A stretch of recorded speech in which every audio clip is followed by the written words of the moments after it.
कराची में हवाउनि जो रुख तब्दील थियण सां नओं वायरस पैदा थियण जो इंकशाफ कयो वियो आहे। रजिस्ट्रार जना अस्पताल डॉक्टर हालार शेख मुताबिक़ मौसम जी तब्दीलीअ सां मुख़्तलिफ़ वायरस जनम वठंदा आहिनि ऐं वायरल इंफेक्शन ज़ाहिर थींदा आहिनि। कराची में बि हवाउनि जो रुख तब्दील थियण सां एडिनो वायरस जो फैलाव वधी वियो आहे।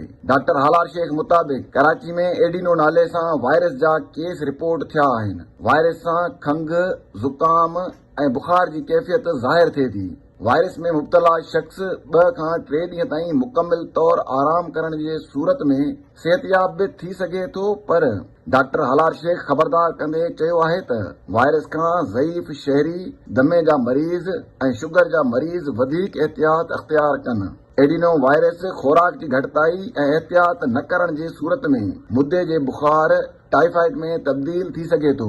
वायरस खां बचाव लाइ एहतियात ॿुधाईंदे जना अस्पताल जे रजिस्ट्रार डॉक्टर हालार शेख ॿुधायो त एडिनो वायरस खां बचाव लाइ शहरियुनि खे हिक ॿिए सां हथ न मिलाइण घुर्जे ऐं मौसमी तब्दीलीअ दौरान होटलिंग ऐं ॿाहिरें खाध खुराक खां बि परे रहण घुर्जे।